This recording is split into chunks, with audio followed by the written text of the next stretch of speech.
ओम जय श्री कृष्ण। मैं हरिराम सिंह आज अपने इस वीडियो में चर्चा करने जा रहा हूँ अध्याय नंबर 3 कर्मयोग। भगवान श्री कृष्ण बोलते हैं कि जो लोग भगवान को पूजा करके जो प्रसाद रूप में ग्रहण करते हैं प्रसाद, वे सुखी संपन्न होते हैं। उनको कोई चीज़ का अभाव नहीं रहता। सारे प्राणी अन्न पर आश्रित रहते हैं। जो वर्षा से अन्न उत्पन्न होता है और वर्षा यज्ञ संपन्न करने से होता है और यज्ञ नियत कर्मों से उत्पन्न होता है और वेदों में नियमित कर्मों का विधान है जो साक्षात शिव भगवान से प्रकट होते हैं। इसलिए सर्वव्यापी ब्रह्म यज्ञ कर्मों में स्थित होता है। इसलिए हे अर्जुन, जो यज्ञ द्वारा स्थापित मानकों का पालन नहीं करता है वह निश्चित रूप से पाप में जीवन व्यतीत करता है। ठीक उसी प्रकार और जो लोग अपने इंद्रिय सुख के लिए भोजन बनाते हैं वे निश्चित रूप से पाप ग्रहण करते हैं। इसलिए इंद्रिय सुख के लिए भोजन नहीं बनाना चाहिए। ऐसा व्यक्ति केवल इंद्रियों की तुष्टि के लिए ही भोजन बनाता है और व्यर्थ ही जीवन बिताते रहता है। फॉर एग्जाम्पल, दारू हुआ, सिगरेट हुआ, मांसाहारी भोजन हुआ, इस प्रकार के जो भोजन बनाते हैं उनको हर तरह के पापों का वर्णन करना पड़ता है और हर तरह से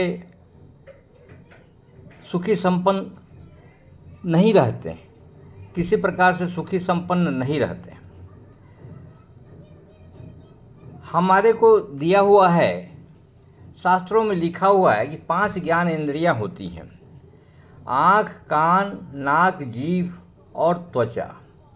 इस 5 ज्ञान इंद्रियों में जीभ एक ऐसी उत्तेजनात्मक चीज़ें हैं जो आदमी को हर गर्त में लेके जाता है, हर दुख में लेके चला जाता है। उसी प्रकार 5 कर्म इंद्रियां हैं: हाथ, पैर, मुंह, गुदा और लिंग। लिंग वासना एक ऐसी चीज़ है जो आदमी लत पड़ जाता है तो हर दुख दर्द में वो परेशानी रहता है, उसको दुख दर्द कोई हटा नहीं सकता। इसी प्रकार 4 अंतःकरण हैं: मन, बुद्धि, चित्त और अहंकार। अहंकार से भी जो भरा रहता है उसको हमेशा ही दर्द से, परेशानी से, दुख से झेलना पड़ता है। रावण को देख लीजिए, अहंकार के कारण ही रावण की लंका जल गई।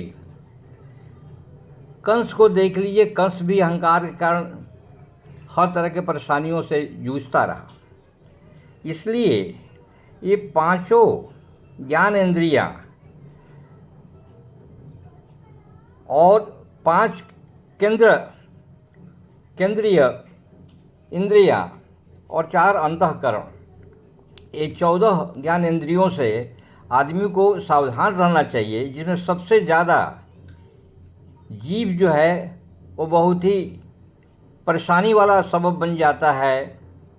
लिंग वासना सबसे परेशानी वाला सबब बन जाता है और अहंकार बन जाता है। जनक जैसे राजाओं और उनके नियत कर्म करने से सिद्धि प्राप्त की। अतः सामान्य जनों की दृष्टि से हे अर्जुन, तुम्हें कर्म करना चाहिए।